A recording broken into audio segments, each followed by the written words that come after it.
Brought to you by NBC bearing, भारताची पहिली bearing उत्पादक। अमरावतीमध्ये जर आपण पाहिलं तर काही महिन्यांपूर्वी आय लव्ह मोहम्मद अशा आशयाचे पोस्टर लागले होते। त्यानंतर आता विचारा इस्लाम अशा आशयाचे पोस्टर अमरावतीमध्ये लागलेले आहेत। त्यावर भाजप खासदार अनिल बोंडे आक्रमक झालेले आहेत। सर, काय सांगणार अशा पद्धतीचे पोस्टर अमरावती शहरामध्ये लागलेले आहेत पंचवटी चौक? अमरावती शहरातला पंचवटी चौक म्हणजे सर्व कॉलेजच्या विद्यार्थ्यांचं चौक आहे। Engineering college, art college, Shivaji college आणि अशा चौकामध्ये विचारा इस्लामबद्दल अशा पद्धतीचं पोस्टर लागलं आणि त्याखाली टोल फ्री नंबर लिहिला। कोणी जबाबदारी घेतली नाही, फक्त ICC लिहिलं आहे। आणि अशाच प्रकारचे पोस्टर केरळमध्ये लावून जिहादी भरती करण्यात आलेली होती।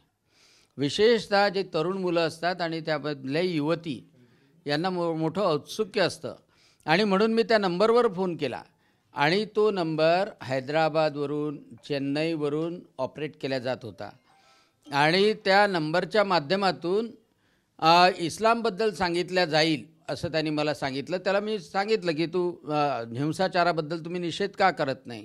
एवढ्या मोठ्या पोस्टरवर बॉम्बस्फोटाचा निषेध का केला नाही? काफिर कोण आहेत? तर काफिरांना मारायचं, सरतनसे जुदा करायचं, यावर तुमचं काय मत आहे? तर तो नाही देऊ शकला उत्तर।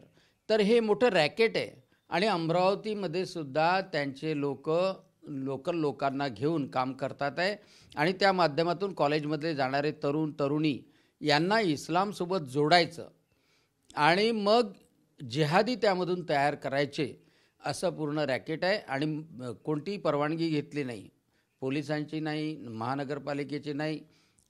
जिथे जिथे कॉलेज आहे तिथे तिथे ते पोस्टर लावलं आणि म्हणून त्यावर कारवाई करावी। कोण हे काम करत आहे अमरावती शहरामध्ये, कोण हे कार्यालय चालवत आहे ICCचं, हे पण पाहणं अतिशय आवश्यक आहे। सर, आता तुमच्या आक्षेपानंतर जर आपण पाहिलं तर पंचवटी चौकामधलं ते मोठं होर्डिंग जे आहे ते हटवण्यात आलेलं आहे। नाही, मोठं होर्डिंग हटवण्यात आलं, पण लोक जागरूक आहे। त्यांनी मला फोन करून सांगितलं होतं। दुर्दैव असं आहे की पोलिसांना आणि महानगरपालिकेच्या कर्मचाऱ्यांना ते लक्षात आलं नाही आणि म्हणून या कर्मचाऱ्यांनी सुद्धा जागरूक राहिलं पाहिजे।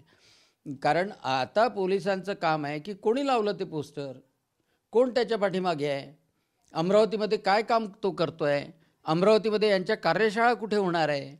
कारण ट्रेनिंग त्यांनी सांगितलं हे सेंटर ट्रेनिंगसाठी आहे, माझ्या फोनवर सांगितलं। तर ट्रेनिंग कुठे होणार आहे, कशाचं ट्रेनिंग होणार आहे, या सगळ्या गोष्टीच्या खोलात जाणं, पोलिसांनी खोलात जाणं खूप आवश्यक आहे। कारण ह्या ॲक्टिव्हिटीज स्लीपर सेलच्या रूपामध्ये काम करतात, तरुण मुलांना वळवतात आणि त्यांचं विशेषतः युवतींना जिहादीमध्ये रूपांतर करतात। लव जिहादच्या कामासाठी सुद्धा हेच लोक काम करतात। नक्कीच आपण जर पाहिलं तर ते खासदार अनिल बोंडे ज्या पद्धतीनं अमरावतीमध्ये बॅनर लागले होते त्या बॅनरवर जे आहे ते त्यांनी आक्षेप नोंदवलेला आहे। कॅमेरामॅन अनिकेत दहातोंडे सह मी स्वप्नील उमप, TV9 मराठी, अमरावती।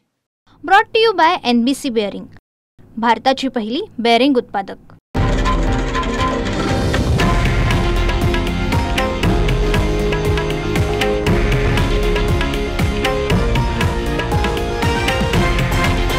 हे आहे देशातील नंबर 1 न्यूज नेटवर्क आणि आपण पाहत आहात TV9 मराठी, एकमेव।